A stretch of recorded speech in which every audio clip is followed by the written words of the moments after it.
and we're like right in the middle of filming, so just let me know if it's too loud. Just kidding. I really appreciate your time. I'm a huge Teen Mom fan from the beginning. But I also know that you do so much more than that. So I'd love to catch up first with what you're working on, what kinds of things you have coming up too. I'm known for doing Teen Mom OG. I've been with MTV for a while doing different shows. And from there, I've fell in love with doing other things. I have a podcast with my sister and my cousin about motherhood and our highs, our lows, our WTF moments, our good days, our bad days. It's called the Think Loud Crew. We love doing the podcast. Our episodes come out once a week. I also have a family YouTube channel, which is Our Crazy Family, because that's just kind of what we are. There's always so much going on in our house that I was like, we need to do a YouTube because Teen Mom doesn't show everything. That is a lot of fun. We also have Nails by Writer K, which is my now 5-year-old. That is her nail polish line, which is Mommy and Me nail polish. So it's completely safe for kids, but also great for adults to use. And then next week, we're launching our new channel with my dad and I called Unfiltered Kitchen, which is a cooking show. So I didn't know about the cooking show. Tell me a little bit more about that. We are cooking and making cocktails and having good conversations. So Unfiltered Kitchen is a place where you can basically be yourself and be completely unfiltered. There's no judgment. There's no backlash. You're not going to get in trouble. It's just a free space. If you know anything about my father, he says the first thing that comes to his mind. And I'm like, you're going to get in trouble. And he's like, but why? And I'm like, okay, there's definitely some generational differences going on and things that you thought you could say, but you can no longer say. And he's like, well, can we talk about them? And I was like, that's such a good idea. I was like, let's figure out things that we love. We love to cook and we like to drink. So and the most of our conversations happen in the kitchen or around the dinner table. So we combine the things that we love, cooking, conversations, and cocktails. And each week we're going to either cook, make cocktails, and then sit down and have an unfiltered, candid conversation. And we're going to bring on guests of different religions, races, backgrounds, cultures, genders, and have conversations and break some generational barriers and really get real. I'm definitely excited for that project to finally come out. We've been working on it for a while. We've been shooting and reshooting because things my dad says are just... I'm still like, sir. That's such a like Black family thing to like have conversations over like cooking or meals. And I love the idea that it's like breaking these generational barriers by giving people a space. Do you genuinely just love working with your family? It's kind of all I know. My parents are entrepreneurs. Their parents were entrepreneurs, and everything has kind of been family based and family run. I gravitate to my family. It's my safe space. I do everything with my family. So it's really all I know. Our podcast, our third co-host is Shannon, and our grandmothers were our best friends. They still have sleepovers.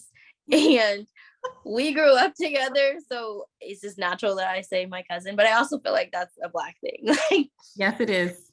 Everything's a cousin or an auntie. So chosen family. This is my cousin. Yes. You know, when I was little, we used to say play cousin. Now it's just cousin. It was just cousin. Or like my mom's best friends. Those are all my aunts. And sometimes my friends or our crew will be like, so your mom has all these sisters? I'm like, explain it to them. Right. I'm like,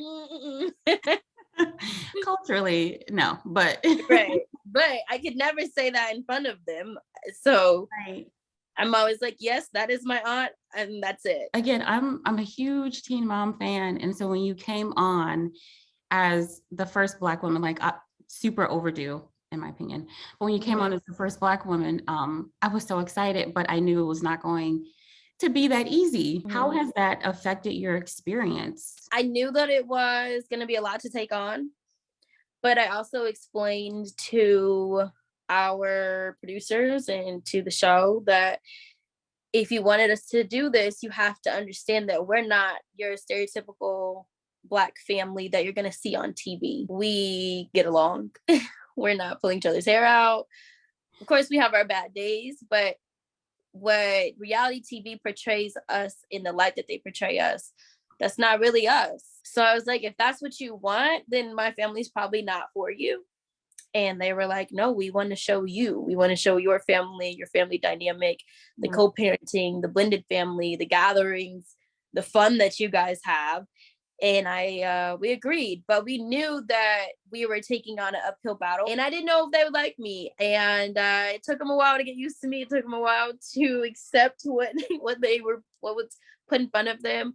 But I think it opened so many people's eyes. I get so many messages from people who are like, I have a biracial child. Can you help me with this question? Or can you help me with this hair product? Or can you help me explain this a little better? Because we have those conversations in our house, just raising our children to be non-racist, but also to be very proud that they are Black. We're very pro-Black in our house. Now I'm like, okay, we're helping people, and we're clearly being relatable if people feel comfortable enough to ask. And I don't think there's any dumb questions. I don't think there's any questions that I would be like offended by, and I've gotten all of them. So I welcome them. I think it's great when people are trying to learn and educate themselves and help themselves, especially if they have children, because I need your children to be educated because I'm educating mine. It's been a lot. I've had very good days with it, and I've also had very bad days with it. But Teen Mom has been a blessing to our family, and I would never knock it. Do you find that you have enough time to like respond to all these questions, or do you take some of these and use it as material for like your podcast to be able to answer them on a broader scale? What do you do with those questions? I definitely get some on late nights when I can't sleep and I'm just going through DMs, and I will definitely sit there and respond. We'll put up questionnaires on the podcast, and some of those questions will be tackled in those conversations. Some of those questions get answered naturally through the show. Sometimes if people can't get to me, they go through my sister. She has a lot more patience than I do. And she'll sit there and really give you a really thought out, thorough answer. Yeah. So I've gotten that before where people be like, I asked you, but I also asked your sister, and she responded faster. So they're like, we're going to find our answer one way or another. Something else that has really resonated with people, co-parenting. And I'm sure you get that a lot, right? Like people wanting co-parenting advice, and how do you make it look so easy, and how do you make it work? What thing do you think people would be surprised to know about how you co-parent? I think you said it. People think that it's so easy, and it is not. Yeah. Co-parenting is one of the hardest things that I do, and I have to do it every day, and I have to keep doing it every day. And it's something that I'm forever learning about and changing. And I think that's my biggest advice always when people ask me about co-parenting is there's no black and white. You're going to have to really not have a lot of pride in situations. You're gonna have to put your pride to the side.